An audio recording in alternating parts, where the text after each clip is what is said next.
गुरुभ्यो नमः। अथ मंत्रपाठः।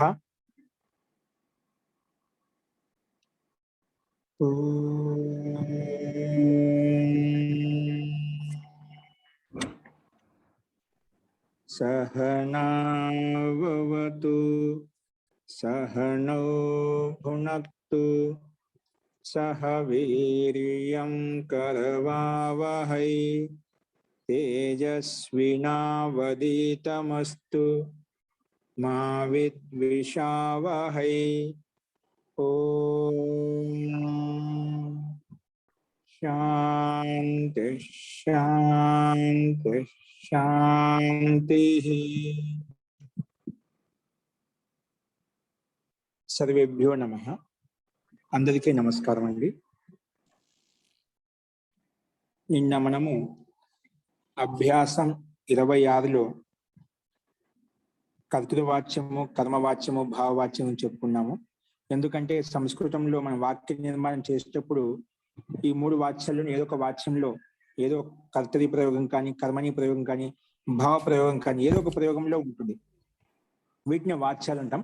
అట్లా మూడు వాచ్యాలు ఉంటాయి. ఆ మూడు వాచ్యాలను చెప్పుకున్నాము.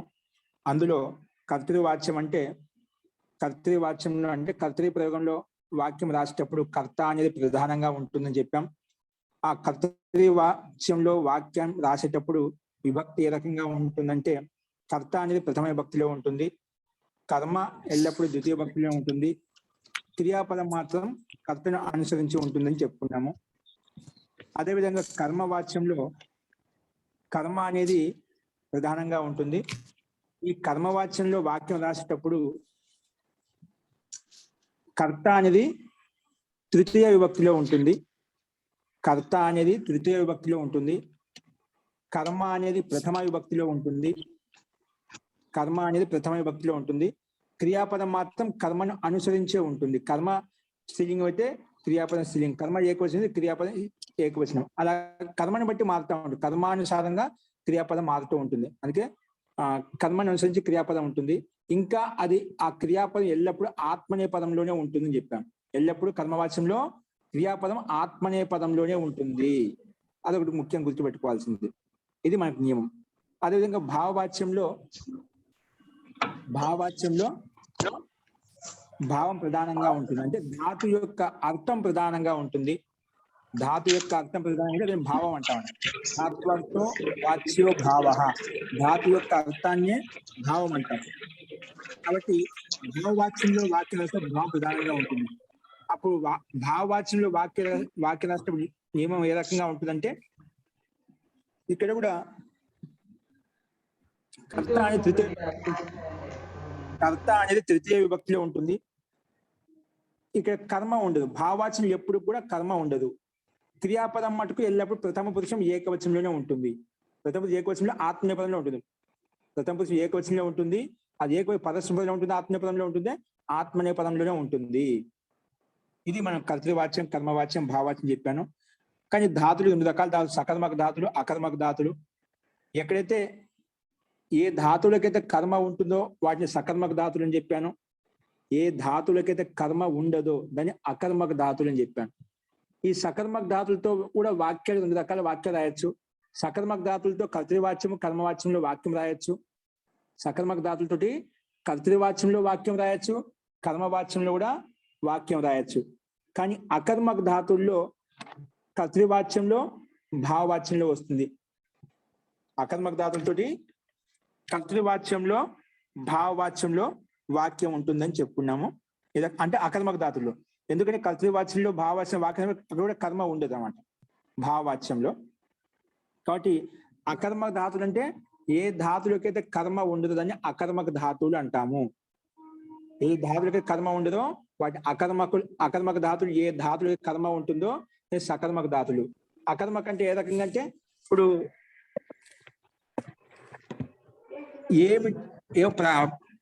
ఎక్కడైతే కిమ్ యొక్క ప్రశ్న ఉండదు, ఏమిటి ఏదైనా ఒక క్రియాపదం చెప్పినప్పుడు చదువుతున్నా అంటే ఏం చదువుతున్నా, ఏమి అనే ప్రశ్న ఎక్కడైతే కలగదో, ఏమి అనే ప్రశ్న ఎక్కడైతే ఉండదో, క్వశ్చన్ మార్క్ ఎక్కడైతే ఉండదో దాన్ని అకర్మక ధాతు అంటాం.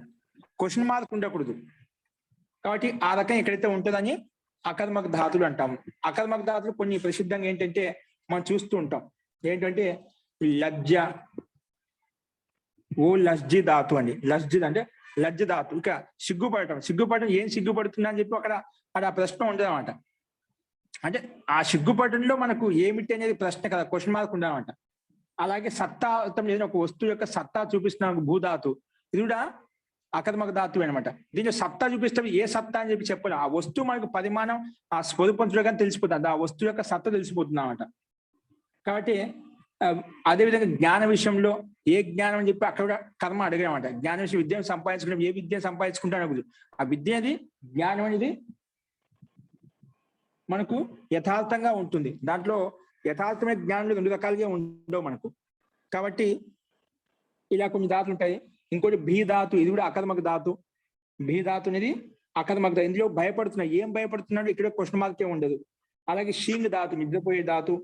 క్రీడతి, ఆడుతున్నాడు, ఏం ఆడుతున్నాడు ఇక్కడ ప్రశ్న ఉండదు. అదేవిధంగా స్వప్ ధాతు, స్వప్ అన్య షీంగ్ ధాతు అన్య 2 ఒకటే. స్వప్ ధాతు నిద్రపోయే అర్థంలో, షీంగ్ ధాతు కూడా నిద్రపోయే అర్థంలో ఉంది. రుచి ధాతు చాలా ఇష్టం, రుచి అంటే చాలా ఇష్టపడుతున్నాడు, ఇష్టపడడం ఏమి ఇష్టపడితే అక్కడ ప్రశ్న ఉండదు అనమాట, ఇష్టాన్ని కూడా. ఇంకోటి జ్వల్ ధాతు, దీప ధాతు, జ్వలతి జ్వలత జ్వలతి అంటే జ్వలతి మండుతున్నది, అక్కడ ఏం మండుతుంది అక్కడ ప్రశ్న ఉండదు అనమాట. ప్రకాశిస్తున్నది, ఏం ప్రకాశిస్తున్నది అక్కడ ప్రశ్న ఉండదన్నమాట. అంటే కొన్ని అకర్మక ధాతు, ఎక్కడైతే కర్మ ఉండదో వాటిని అకర్మక ధాతులు అని చెప్పాము. దీనికి ఒక సూత్ర రూపం చెప్పారు. లజ్జ, సత్తా, స్థితి, జాగరణం, వృద్ధి, క్షయ, భయ, జీవిత మరణం, శయన, క్రీడా, రుచి, దీప్త్యర్థ, ధాతుగణం తే అకర్మకం ఆహు. ఇవన్నీ అకర్మక ధాతులు చెప్పారన్నమాట. కాబట్టి ఈ అకర్మక ధాతులు ఇది కొన్ని రాసుకోండి, మనకు గుర్తుంటూ పోతాయి. అకర్మక ధాతులు ఏవేవి అని చెప్పి రాసుకోండి. లజ్జ ధాతు, లజ్జ అకర్మక ధాతు హెడ్డింగ్ పెట్టి రాసుకోండి, అందరూ రాసుకోండి. అకర్మక ధాతు, అకర్మ కొన్ని ఉన్నాయన్నమాట, ఎక్కువ ఏం లేవు. లజ్జ ధాతు. నెక్స్ట్ హ్రీ ధాతు అని, హ్రీ ధాతు కామ భూధాతు,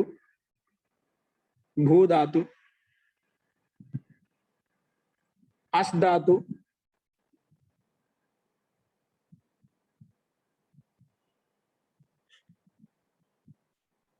విద్ ధాతు, విద్ జానే, వృతు ధాతు, ఇవన్నీ సత్తార్థం. ఈ 4 ధాతులు సత్తార్థంలో ఉన్నాయి, కానీ రాసుకున్నాం. భూ, అస్, విద్, వృతు ఇవి సత్తార్థంలో ఉన్నాయి, బ్రాకెట్ రాసుకోండి. లజ్జ అది హ్రీ అనేది లజ్జా అర్థంలో ఉన్నాయంట, సిగ్గుపడే అర్థంలో. నెక్స్ట్ స్థా ధాతు అండి. స్థా అంటే స్థితి, తిష్టతి అంటే కదా, స్థా ధాతుకి స్థితి అర్థంలో ఉన్నాయి, అంటే స్థిరంగా ఉండే అర్థంలో. స్థా ధాతుకి స్థితి అర్థంలో. నెక్స్ట్ జాగృ ధాతు అండి. జాగృతికి జాగరణం, జాగృ ధాతు అర్థం జాగరణం అంటే మేల్కొనే అర్థంలో ఉంది. జాగృ అంటే మేల్కొనే అర్థంలో ఉంది. నెక్స్ట్ వృద్ధ్ కామ ఏధ్ కామ ప్యాయ్, ఈ 3 ధాతులు వృద్ధి అర్థంలో ఉన్నాయి, బ్రాకెట్ రాసుకుని వృద్ధి అర్థంలో. వృద్ధ్, వృద్ధ కామ ఏధ్ కామ ప్యాయ్, ఈ 3 ధాతులు వృద్ధి అర్థంలో ఉన్నాయి, వృద్ధి అర్థంలో. మహోదయ ఇంకోసారి చెప్పరా? ఏంటండి? వృద్ధ ఏద్ అని చెప్పారు, ఇంకోటి చెప్పారు, అది కొంచెం మళ్ళీ రిపీట్ చేయరా మహోదయ? ఏ కాలం, ఏ ఓం ఐ, ఏ కాలంలో ఉండేది ఏ ఓ ఐ అవుట్స్ అని చెప్తాం కదా, అచ్చుల్లో ఉండే ఏ కాలం హలంత దకాలం. ఏద్ కామ ప్యాయ్, ప్యాయ్ ధాతు, ప్యాయ్ అంటే అర్థం ఏంటి మహోదయ? ప్యాయ్ అంటే పిబతిగా ప్యాయ్ వృద్ధి అర్థంలో ఉందండి, వృద్ధి అర్థం. ఓకే. ఈ 3 ధాతులు వృద్ధి అర్థంలో ఉన్నాయి, ఓకేనా? వృద్ధి అర్థంలో ఉన్నాయి. నెక్స్ట్ వచ్చేసి క్షీ ధాతు, క్షయించడం. నష్టం అయిపోయింది, క్షీణం అయిపోయింది.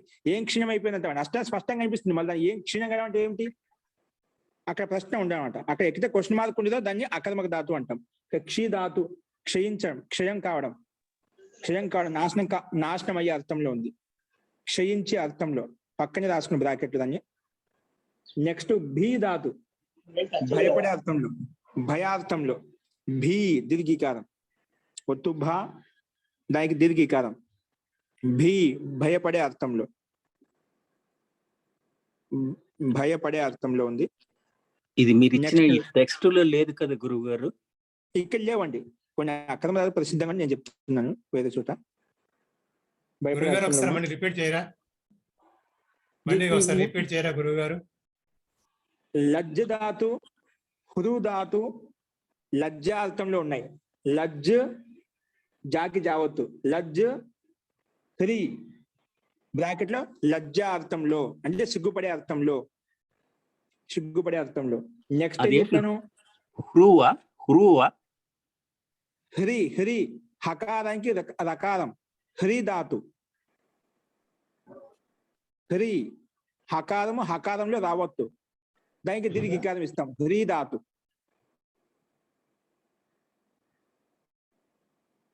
ఓకేనా? ఈ రెండు లజ్జార్థంలో ఉన్నాయి. నెక్స్ట్ భూకామ, అస్కామ, విద్కామ, వృతు ఈ 4 ధాతులు సత్తా అర్థంలో ఉన్నాయి. భూ, అస్, విద్, వృతు, వృతు ధాతు ఈ 4 ధాతులు సత్తా అర్థంలో ఉన్నాయి. సత్తా, సత్తా అర్థంలో ఉన్నాయి అంటే అస్తిత్వం. అస్తిత్వం, దాని యొక్క అస్తిత్వం, వస్తువు యొక్క అస్తిత్వం, అస్తిత్వార్థంలో. మృతు ధాతు అండి. వృతు, వృతు ధాతు వకారము, వకారం రుకారము, వకారం రువత్తు, వృతు, వృతు. నెక్స్ట్ స్థా ధాతు. గురుగారు ఏంటండి? వృ తర్వాత తువా, దువా. తు, తు వృతు, తకారానికి ఉకారం, వృతు ధాతు. ఓకే, ఇవి సత్తార్థంలో ఉందని చెప్పాను. నెక్స్ట్ స్థా ధాతు, ఇది స్థితి అర్థంలో ఉంది. స్థితి అంటే నిలబడటం, స్థిరంగా ఉండటం. స్థితి అర్థంలో నిలబడటం లేదా స్థిరంగా ఉండే అర్థంలో. నెక్స్ట్ జాగృ ధాతు, జాగృ ధాతు జాగరణం చేయడం అంటే మేల్కొనే అర్థంలో ఉంది. మేల్కొనే అర్థంలో జాగరణం, జాగృ అంటే జాగరణం అంటే మేల్కొనడం, ఈ అర్థంలో ఉంది. నెక్స్ట్ వృద్ధ, వృద్ధ కామ, ఏధ్, ఏధ్ కామ, ప్యాయ్, ప్యాయ్. వృద్ధి కామ, ఏధ్ కామ, ప్యాయ్ ఈ 3 ధాతులు వృద్ధి అర్థంలో ఉన్నాయి. ఏ అర్థంలో ఉన్నాయి? వృద్ధి అర్థంలో ఉన్నాయి అంటే వృద్ధి చెందడం, ఉన్నతి చెందడం, ఉన్నతిని పొందడం. నెక్స్ట్ క్షీ ధాతు, క్షీ క్షయించడం, నాశనం కావడం, క్షీణం కావడం అంటే జీర్ణించడం, జీర్ణశీర్ణం అవుతుంది అంటున్నా కదా, అలాగా క్షయించే అర్థంలో. క్షీ ధాతు క్షయించే అర్థంలో ఉంది. వీళ్ళు అకర్మక ధాతులు అనమాట, అవి చెప్తున్నాను. క్షీ ధాతు, అకర్మక ధాతు. ఓకే, నెక్స్ట్ భీ ధాతు. భీ అనేది భయపడే అర్థంలో. భీ ఇది భయపడే అర్థంలో, భయార్థంలో, భయపడే అర్థంలో. భయం, భీ అంటే భయం. నెక్స్ట్ జీవధాతు. ఏ ధాతుని? జీవధాతు, జీవతి కామ అన్నధాతు, అన్న ఆ నా హలంతం, అన్నధాతు. జీవి కామ అన్న ఈ 2 ధాతులు ఏ అర్థంలో ఉన్నాయి? జీవనం, జీవించే అర్థంలో, జీవనం కొనసాగించే అర్థంలో ఉన్నాయి. జీవనం కొనసాగించే అర్థంలో. నెక్స్ట్ మృంగ్ ధాతు, మరణించే అర్థంలో, మృత్యు అర్థంలో. మృంగ్ ధాతు మరణార్థంలో ఉన్నాయి.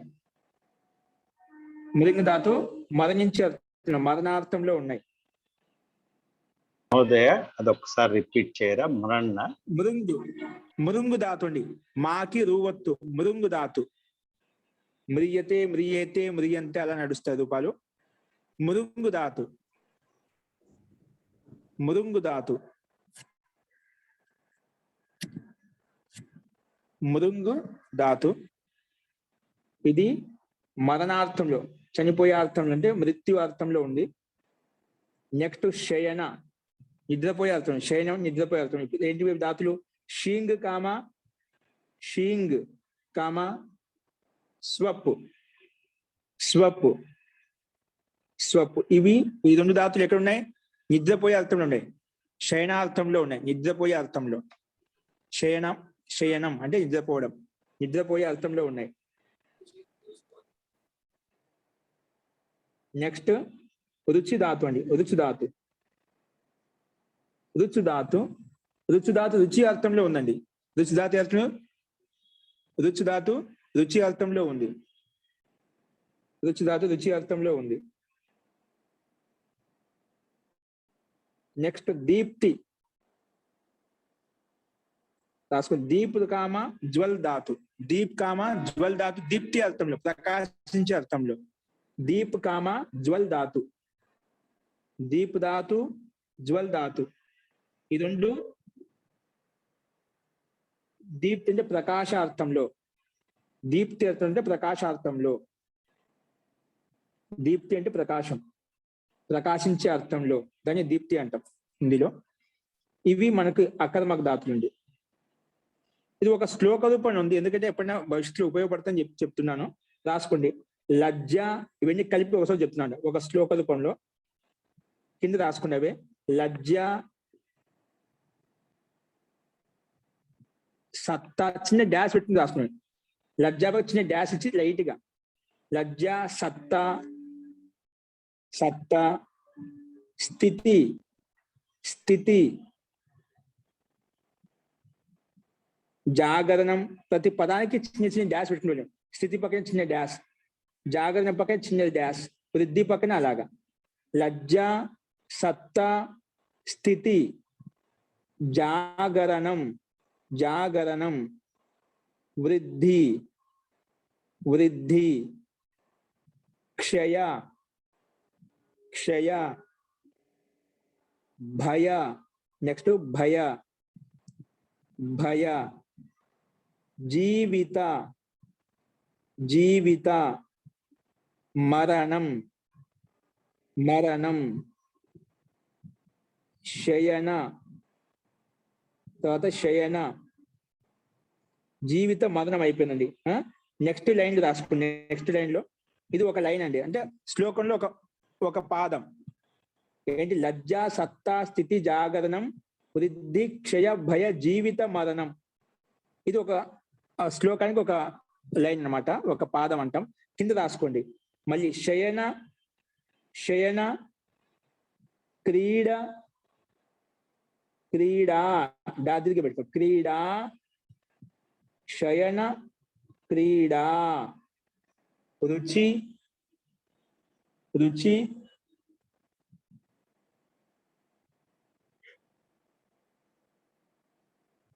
దీప్త్యర్థం, దీప్త్యర్థం, దీప్త్యర్థం, దీప్త్యర్థం, దీప్త్యర్థం, ధాతు గుణం, ధాతు గణం, ధాతు గణం, ధాతు గణం, ధాతు గణం. తే, తే అకర్మకం ఆహుః, తే అకర్మకం ఆహుః, తే అకర్మకం ఆహుః. ధాతు గణం అంటే ఇవన్నీ చెప్పాం కదా, ఇవన్నీ ధాతులు. అకర్మకం ఆహు, వీటిని అకర్మకాలు అంటారు, అకర్మక ధాతులు అంటారు అని చెప్పినాడు. తే అకర్మకం ఆహుః, తే అకర్మకం ఆహుః.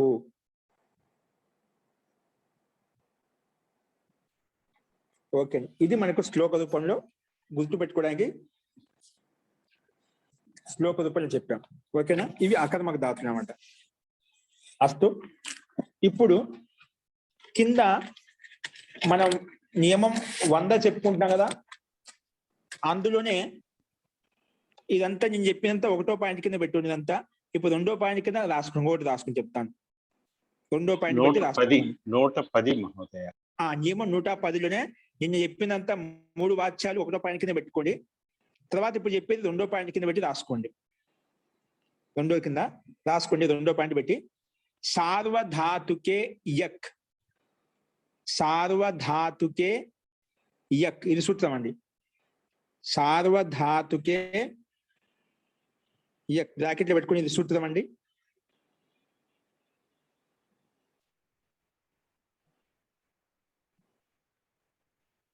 సార్వధాతుకే యక్ రాసుకోండి. ఈ యక్ ప్రత్యయము సార్వధాతుకి యక్ ఉంది కదా, ఒక్క నిమిషం. సార్వధాతుకి బ్రాకెట్ ఇప్పుడు రాసుకోండి. కర్మవాచ్యంలో రాసుకోండి. ఈ కర్మవాచ్యంలో సార్వధాతుకి యక్కి తాత్పర్యం రాసుకోండి. ఏముంటుంది ఈ యొక్క తాత్పర్యం, ఎప్పుడు వస్తుంది, ఏ సందర్భంలో వస్తుంది అనేది ఇప్పుడు చెప్తున్నాను. కర్మవాచ్యంలో మరియు భావవాచ్యంలో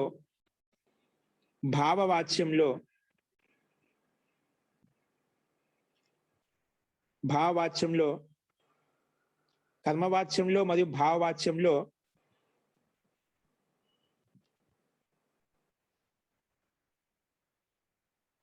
ఈ యక్కు ప్రత్యయము కర్మవాచ్యంలో మరియు భావవాచ్యంలో ఈ యక్కు ప్రత్యయము ధాతువునకు ప్రత్యయానికి మధ్యలో వస్తుంది. ధాతువునకు ప్రత్యయానికి మధ్యలో వస్తుంది. ఈ యక్కు ప్రత్యయము ధాతువునకు ప్రత్యయానికి మధ్యలో వస్తుంది.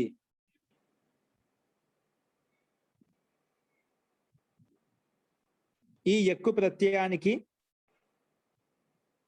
దాంట్లో ఈ యక్కు ప్రత్యయానికి అనుబంధ లోపం చేస్తే ఈ యక్కు ప్రత్యయానికి అనుబంధ లోపం చేస్తే కేవలం యకారం మిగులుతుంది. కేవలం యా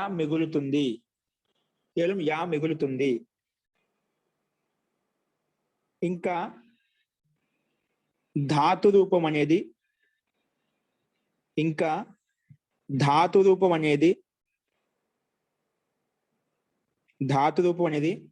ఎల్లప్పుడూ ఆత్మనేపదంలోనే ఉంటుంది.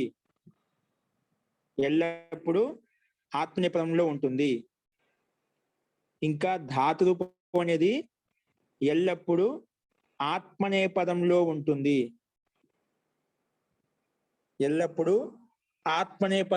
ఉంటుంది.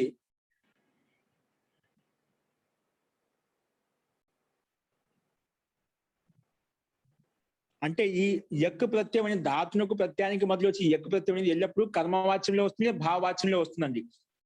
ఈ ప్రత్యయం వచ్చిందంటే అయిపోయా.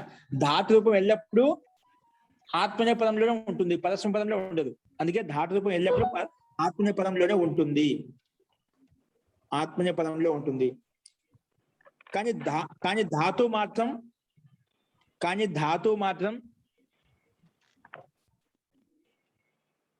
ధాతువు మాత్రం ఏ పదమైనా ఉండవచ్చు. కానీ ధాతువు మాత్రం పరస్మైపది కావచ్చు, ఆత్మనేపది కావచ్చు. కానీ ధాతు మాత్రం పరస్మైపది కావచ్చు, ఆత్మనేపది కావచ్చు. ఏదైనా వచ్చినా కూడా ఆత్మనేపదంలో ఉంటుంది. పరస్మైపద ధాతువునే కూడా ఆత్మనేపదం రాస్తాము. ఆత్మనేపద ధాతువు దానికి సమస్య లేదు. ఏ పదమైనా కూడా ఆత్మనేపదమైనా పరస్మై ధాతువైనా ఏదైనా కూడా ఆత్మనేపదంలోనే వస్తుంది.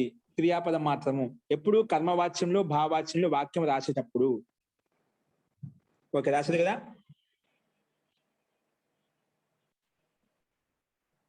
ధాతువు మాత్రం ఏ పదంలోనైనా ఉండవచ్చు. అంటే పరస్మ పదంలోనైనా ఉండవచ్చు, ఆత్మనేపదంలోనైనా ఉండవచ్చు.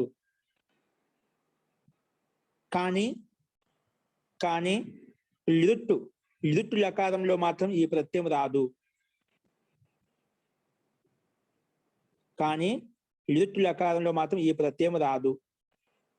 ఈ ప్రత్యయం యా ప్రత్యయం రాదు.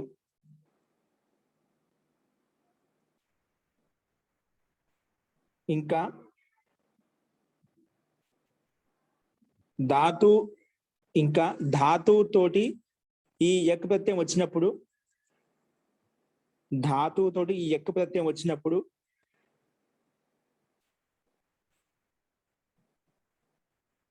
ఈ ధాతు రూపం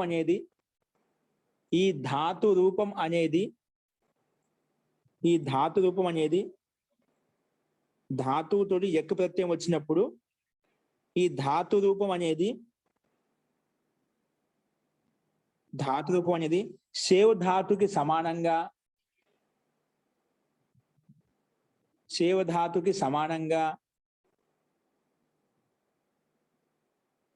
అంటే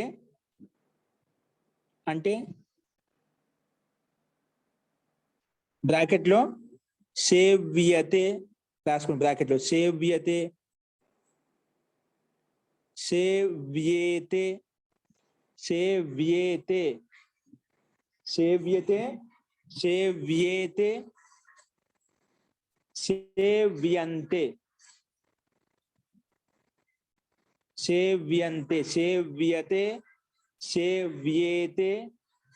సేవ్యంతే ఇలాగా ఇది బ్రాకెట్ లో పెట్టుకోండి. సేవ్యంతే లేదా బ్రాకెట్ క్లోజ్ చేసేయండి. ధాతు రూపం అనేది శివధాతుకు సమానంగా అంటే ఈ రకంగా నడుస్తుంది, లేదా యుధ్యతేకి సమానంగా నడుస్తుంది,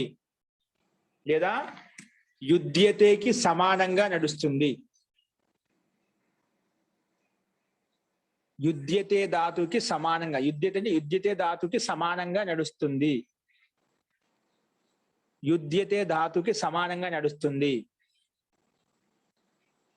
అంటే ఇది రూపం రాసుకుంది. అంటే బ్రాకెట్ లో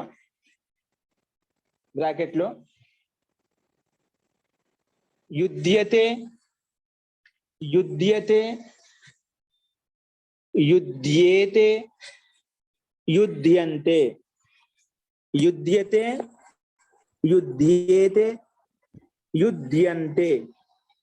యుధ్యంతే మహాప్రాణం మహాప్రాణం అండి. యుధ్యతే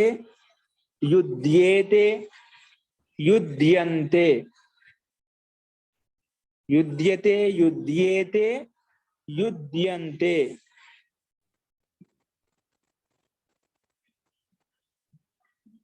ఈ రకంగా కర్మవాచ్యంలో భావవాచ్యంలో రూపం రాసేటప్పుడు ఈ రకంగా ఉంటాయన్నమాట. ఈ రకంగా మార్చుకోవాలి.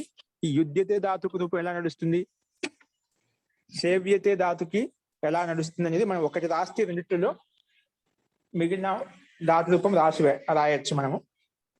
యుధ్యతే యొక్క రూపం ఎలా ఉంటుంది, ఏ రకంగా నడుస్తుంది అని చెప్పి మీకు గ్రూపులు పెడతాను, చూసి రాసుకోండి. యుధ్యతే యొక్క రూపము అది గ్రూపులో పెడతాను, చూసి రాసుకోండి. ఇటు ఈ రకంగా మనము ఈ రెండో పాయింట్ అంటే ముఖ్యంగా సార్వధాతుకి యక్ అనే సూత్రం చేత యక్ ప్రత్యయం వచ్చింది కదా. ఎక్కడ వచ్చింది? ధాతువునకు ప్రత్యయానికి మధ్యలో వస్తున్నమాట. ఈ యక్ ప్రత్యయం వచ్చింది అనుకోండి, అది ఖచ్చితంగా కర్మవాచ్యమై ఉంటుంది లేదా భావవాచ్యమై ఉంటుంది. ఈ యక్ ప్రత్యయం వచ్చిందంటే ఖచ్చితంగా ఆత్మీయపదంలో ఉంటుంది.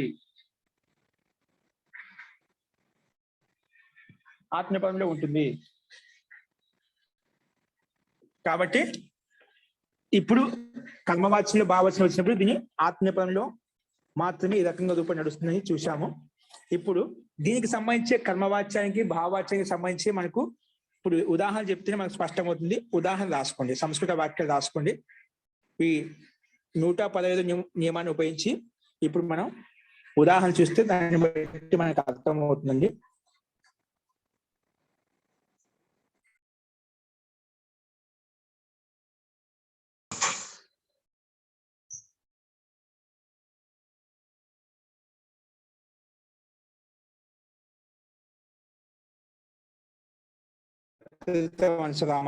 వినిపిస్తుందా అండి?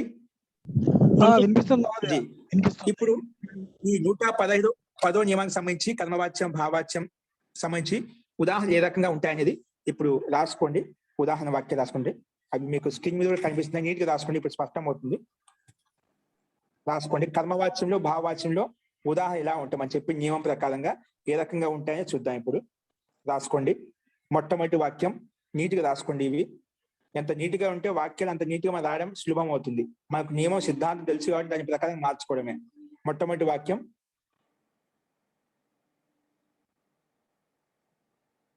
మయా పుస్తకం పట్టియతే. మొట్టమొదటి వాక్యం ఏంటి? మయా పుస్తకం పట్టియతే. మయా పుస్తకం పట్టియతే. మయా పుస్తకం పట్టియతే. ఇది మన కర్మవాచ్యంలో స్పష్టంగా అనిపిస్తుంది. కర్మవాచ్యం సిద్ధాంతం ఏంటి? కర్త తృతీయలో ఉంటుంది, కర్మ ప్రథమాలో ఉంటుంది, కర్మ అనుసరించి క్రియాపదం ఉంటుంది. అలాగే ఇక్కడ ఉంది. ఇది కర్మవాచ్యంలో వాక్యం. నెక్స్ట్ రెండో వాక్యం స్క్రీన్ మీద చూసుకోండి, తప్పులు లేకుండా రాసుకోండి. రెండో వాక్యం మయా కామ. వస్తుంది, కనిపిస్తుంది. మయా కామ.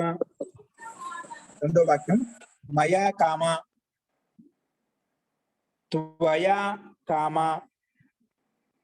త్వయా. మయా కామ త్వయా కామ. చూడ కనిపిస్తుంది చూడండి. యుష్మాభిః. యుష్మాభిః. యుష్మాభిః. మయా కామ త్వయా కామ యుష్మాభిః కామ. అస్మాభిః. అస్మాభిః కామ. తేన. తేన కామ. తైః. ఇది బహువచనం ఇచ్చాడు. తైః.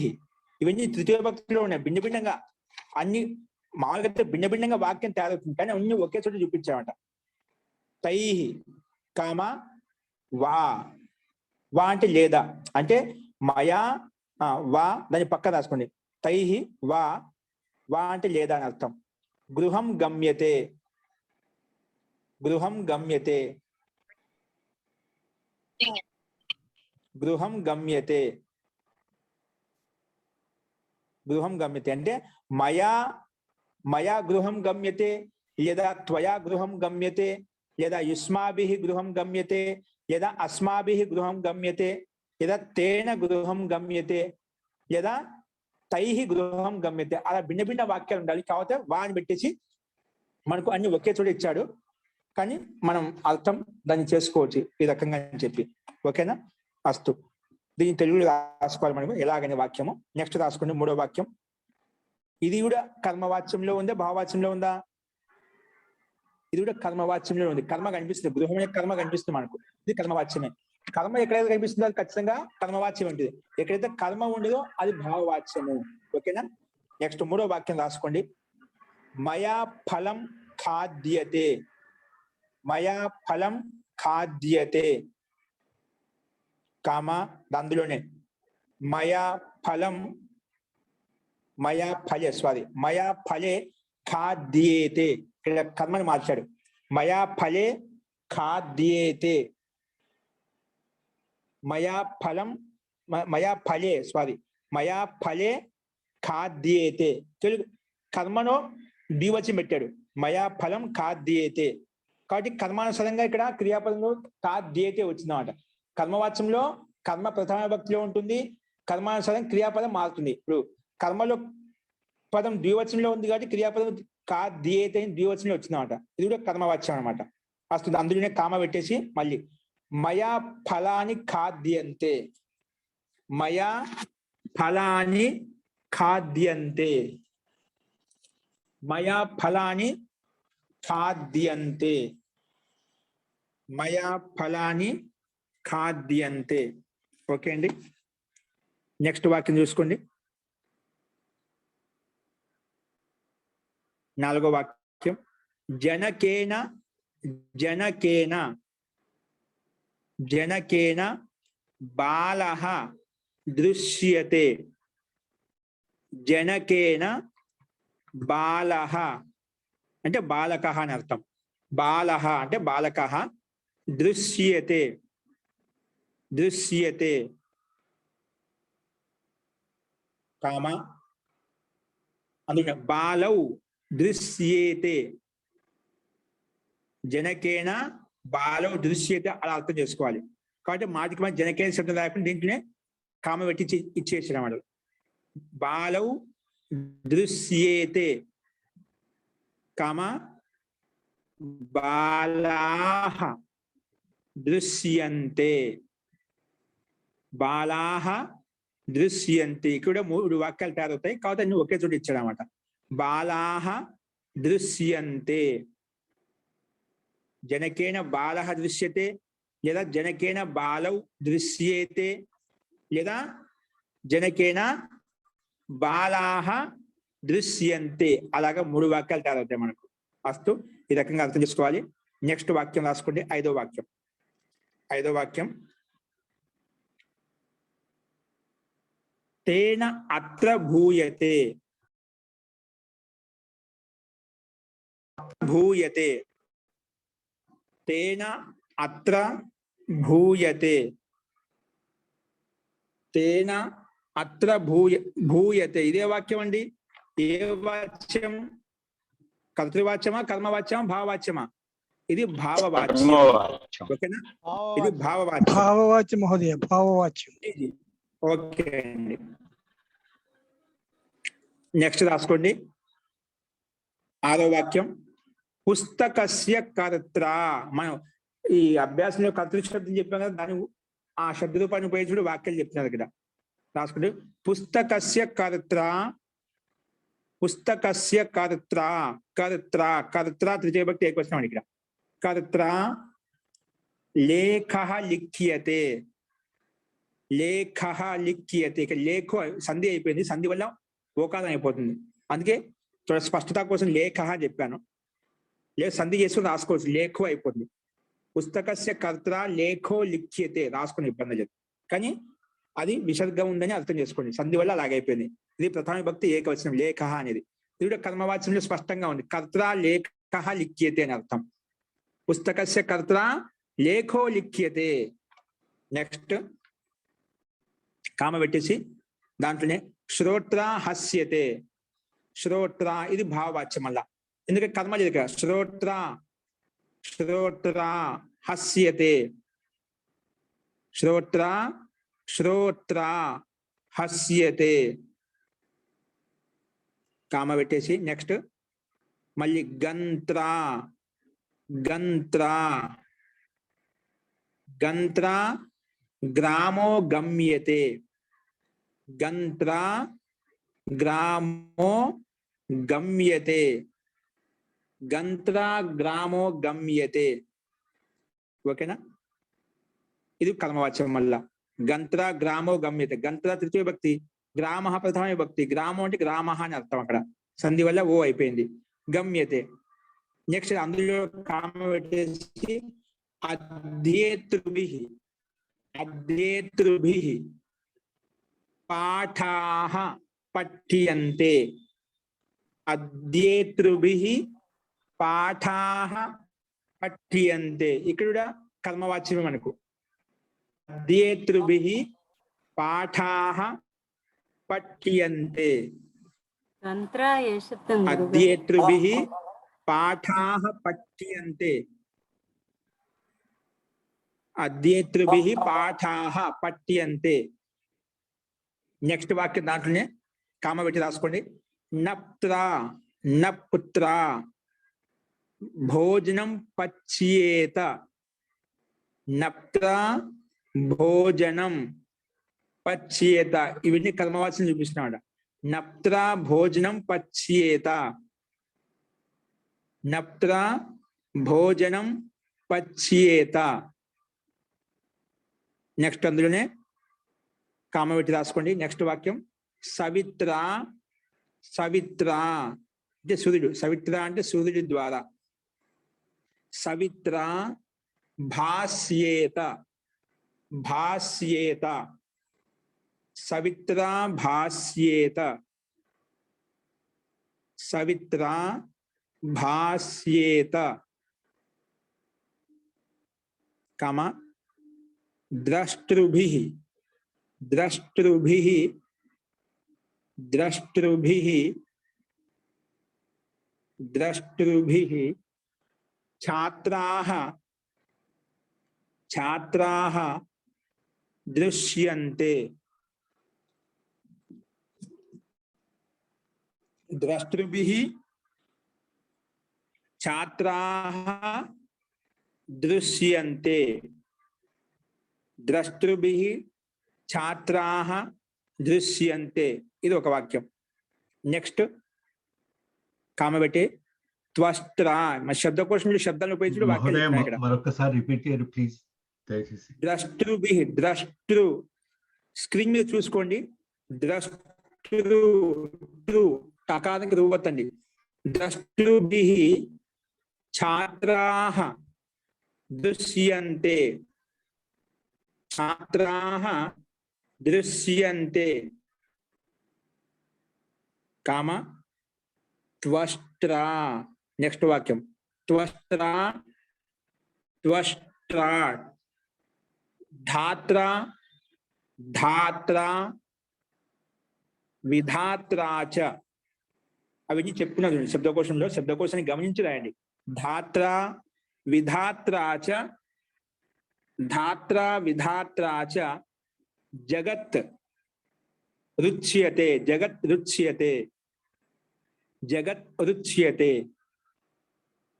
నెక్స్ట్ అండి రచ్యతే ఉంది. రచ్యతే, సారీ, రచ్యతే, రచింపబడుతున్నాయి. రచ్యతే, ఇది రచించడం, రచ్యతే. నెక్స్ట్ దాంట్లో కామ పెట్టేసి నేత్ర, తృతీయ విభక్తి ఏకవచనం, వీడిని కర్మవాచనం చెప్తున్నాను. నేత్ర జనాః నీయంతాం, నేత్ర జనాః నీయంతాం.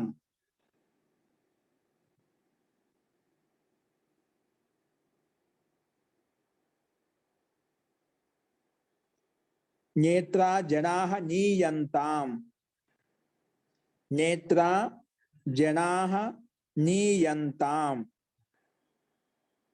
నెక్స్ట్ కామ పెట్టి దాంట్లోనే స్తోత్రుభిః, స్తోత్రుభిః, స్తోత్రుభిః జ్ఞాతృభిశ్చ. చూసి రాసుకోండి. స్తోత్రుభిః జ్ఞాతృభిశ్చ, జ్ఞాతృభిశ్చ జ్ఞాతల ద్వారా, జ్ఞాతృభిశ్చ, జ్ఞాతృభిశ్చ.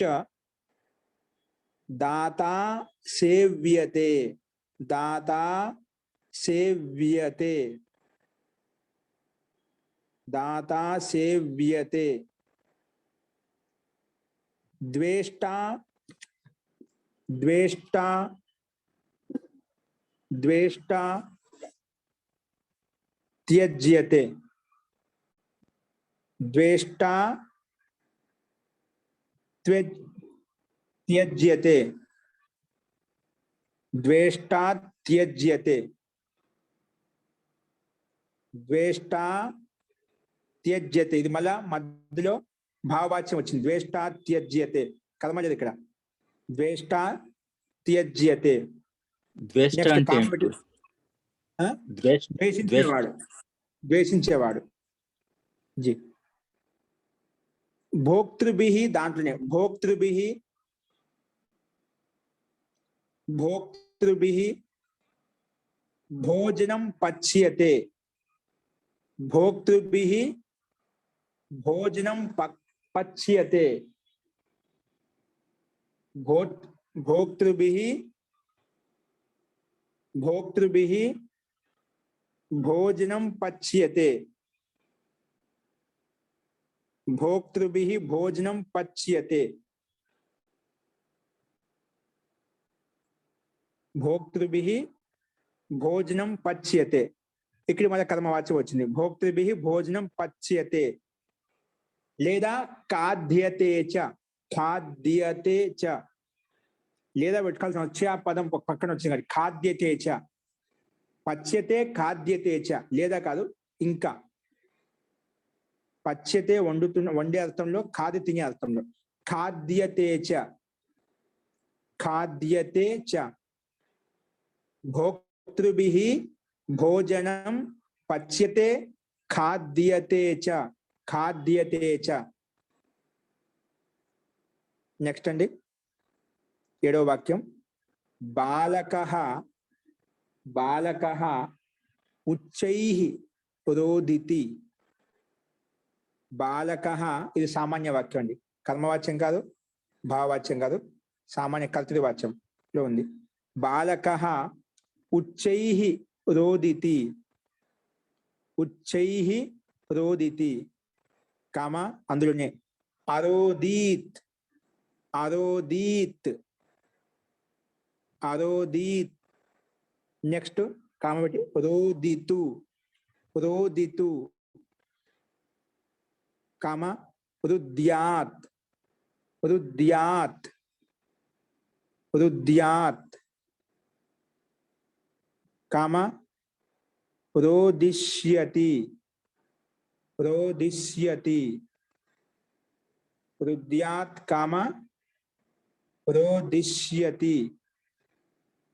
వా, వా, రోదితి, అరోదీత్, రోదితు, రుద్యాత్, రోదిష్యతి వా, రోదిష్యతి వా. అక్కడ లట్టు, లంగు, లోటు, లింగ్, ఇంకా లిటు భవిష్యత్ కాలం, అద్యతన భవిష్యత్ కాలం గురించి మొత్తం 5 రకాలు చూపించాడు ఇక్కడ. అస్తు. నెక్స్ట్ 8వ వాక్యం. బాలకేన, బాలకేన ఉచ్చైః రుద్యతే. ఇక్కడ మళ్ళా భావవాచ్యం చూపించండి. బాలకేన ఉచ్చైః రుద్యతే, ఇది భావవాచ్యంలో ఉంది. బాలకేన ఉచ్చైః రుద్యతే,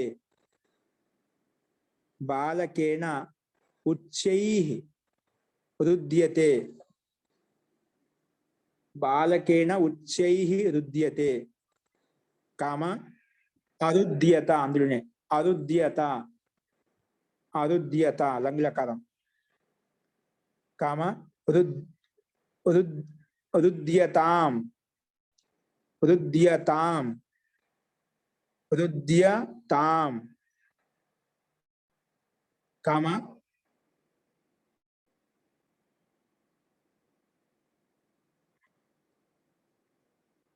రుద్యేత, రుద్యేత, రుద్యేత, కామ రోదిష్యతే వా, రోదిష్యతే వా. లేదా అని అర్థం. అంటే బాలకేన ఉచ్చైః రుద్యతే, లేదా బాలకేన ఉచ్చైః అరుద్యత, లేదా బాలకేన ఉచ్చైః రుద్యతాం, లేదా ఉచ్చైః రుద్యేత, లేదా ఉచ్చైః రోదిష్యతే. అలాగా ప్రతిదీ భిన్న భిన్న వాక్యంగా రాసుకోవచ్చు మనం. అస్తు. ఇవి మనకు సంస్కృత వాక్యాలు. అన్ని కర్మవాచ్యంలో ఎక్కువగా ఇచ్చాడు. భావవాచ్యం కూడా సంబంధించి కూడా వాక్యాలు చెప్పుకున్నామండి. ఇప్పుడు తెలుగు వాక్యాలు రాసుకోండి. కొన్ని వాక్యాలు తెలుగు వాక్యాలు రాసుకోండి. ఇవి తెలుగులోనే రాసుకోండి. నీ తెలుగులో రాసుకుని 1వ వాక్యం. నీ ద్వారా, నీ ద్వారా, నా ద్వారా, నా ద్వారా, ఇంకా అతని ద్వారా, అతని ద్వారా నవ్వబడుతున్నది, నవ్వబడుతున్నది. నీ ద్వారా, నా ద్వారా, ఇంకా అతని ద్వారా నవ్వబడుతున్నది, నవ్వబడుతున్నది. నీ ద్వారా, నా ద్వారా మరియు అతని ద్వారా నవ్వబడుతున్నది. నవ్వుతున్నాడు అనమాట. ఎదుటి వ్యక్తి నవ్విస్తున్నా నవ్వుతున్నా అనమాట, నవ్వబడుతున్నది. నెక్స్ట్ 2వ వాక్యం. పుస్తకం యొక్క కర్త ద్వారా, పుస్తకం యొక్క కర్త ద్వారా గ్రంథం చదవబడుతున్నది. పుస్తకం యొక్క కర్త ద్వారా గ్రంథం చదవబడుతున్నది. పుస్తకం యొక్క కర్త ద్వారా గ్రంథము చదవబడుతున్నది. ఇది 2వ వాక్యం. 3వ వాక్యం.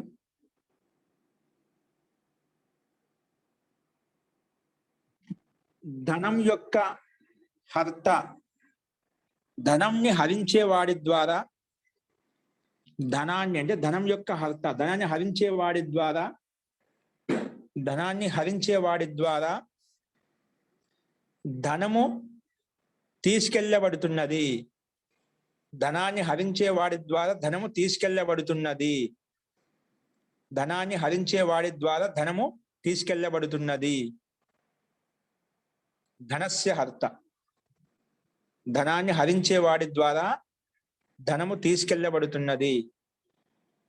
ఇది 3వ వాక్యం. 4వ వాక్యం.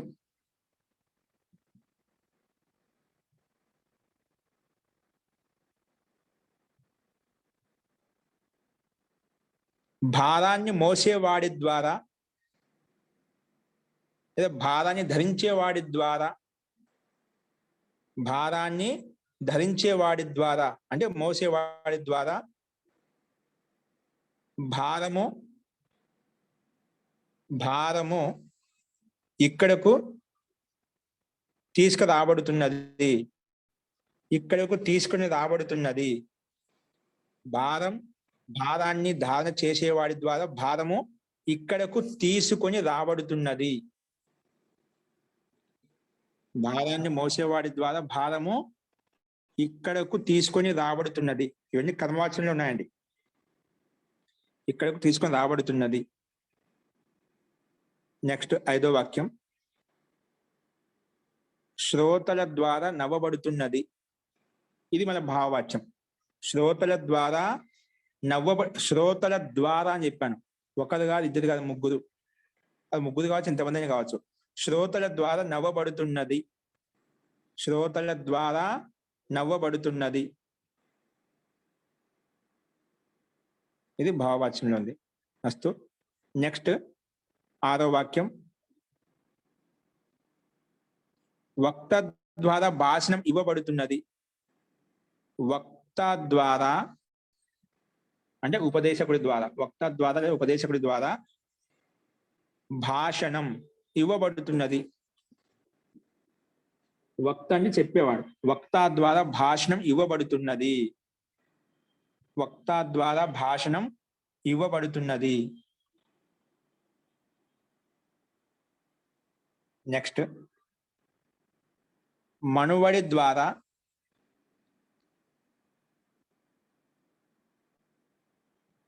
గురువుకి సేవ చెయ్యబడాలి అంటున్నాం.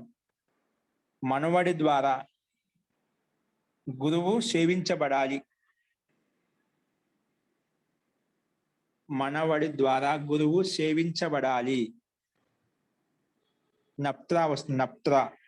ఓకే. మనవడి ద్వారా గురువు సేవించబడాలి. సేవించబడి అంటే సేవించబడి లోట్లకారం కానీ విధిలింగం కానీ రాయాలి ఇక్కడ. సేవించబడాలి అంటున్నాం. నెక్స్ట్ అండి.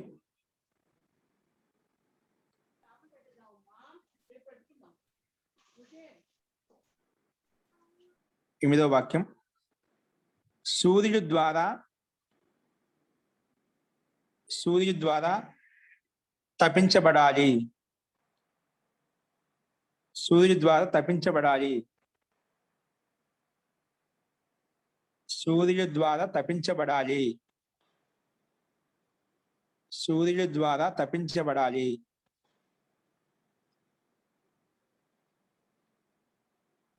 సూర్యుడు ద్వారా తప్పించబడాలి. ఇది ఇక్కడ భావవాచ్యంలో ఉంది. మళ్ళీ కర్మజది ఇక్కడ. సూర్యుడు ద్వారా తప్పించబడాలి. 8వ వాక్యం భావవాచ్యము. నెక్స్ట్ 9వ వాక్యం. అధ్యేత ద్వారా 3 గ్రంథాలు చదవబడాలి.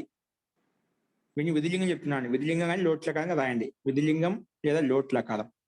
అధ్యేత ద్వారా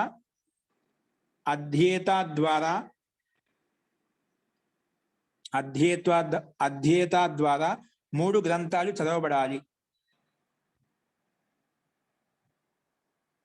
అధ్యేత ద్వారా 3 గ్రంథాలు చదవబడాలి. అధ్యేత ద్వారా 3 గ్రంథాలు చదవబడాలి.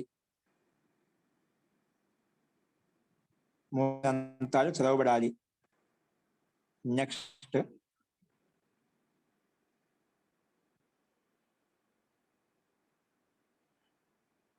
గ్రామాలకు వెళ్ళే వాళ్ళ ద్వారా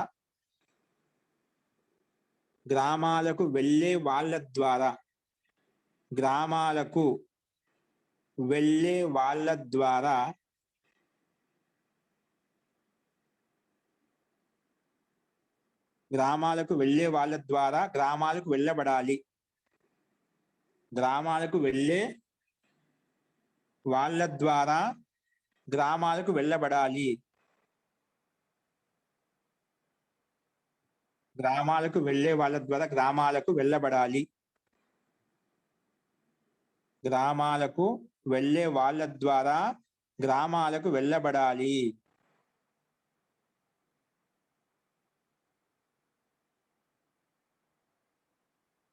గ్రామాలకు వెళ్ళే వాళ్ళ ద్వారా గ్రామాలకు వెళ్ళబడాలి. నెక్స్ట్ ఒక వాక్యం రాసుకోండి. దర్శకుడి ద్వారా ఇద్దరు ఛాత్రులు చూడబడాలి. దర్శకుడి ద్వారా ఇద్దరు ఛాత్రులు చూడబడాలి. ఇద్దరు ఛాత్రులు చూడబడాలి. దర్శకుడి ద్వారా ఇద్దరు ఛాత్రులు చూడబడాలి. ఇద్దరు ఛాత్రులు చూడబడాలి. ఇద్దరు ఛాత్రులు చూడబడాలి.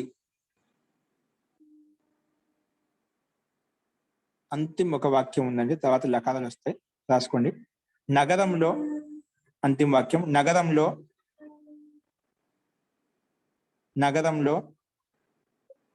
వడ్రంగి పని చేసేవాడు, నగరంలో వడ్రంగి పని చేసేవాడు,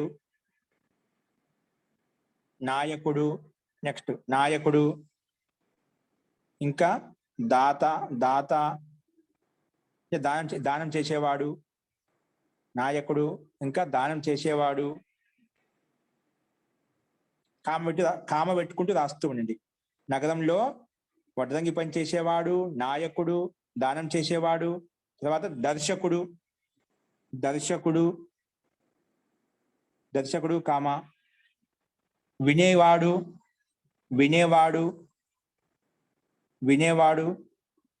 కామ, ద్వేషించేవాడు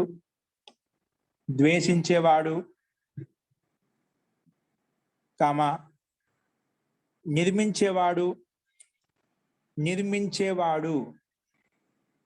నిర్మించేవాడు కామ, స్తుతించేవాడు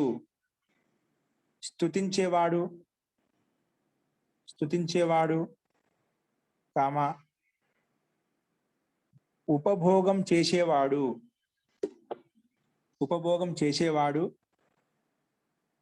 కామ,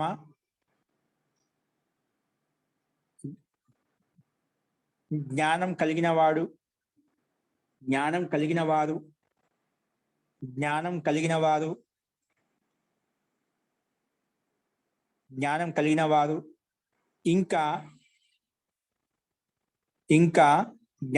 వారు ఇంకా చదివే వాళ్ళందరూ కూడా ఇక్కడ ఉన్నారు.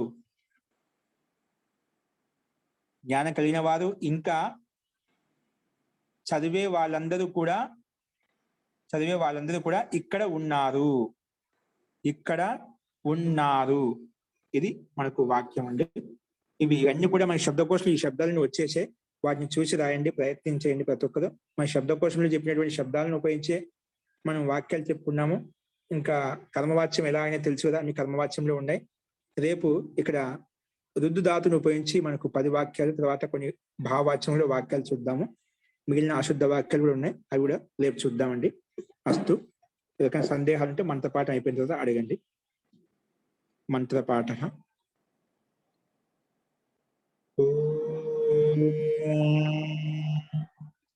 సర్వే భవంతు సుఖినః, సర్వే సంతు నిరామయాః, సర్వే భద్రాణి పశ్యంతు, మా కశ్చిద్ దుఃఖభాగ్ భవేత్. ఓం శాంతి శాంతి శాంతి. సర్వేభ్యో నమః. అందరికీ నమస్కారం.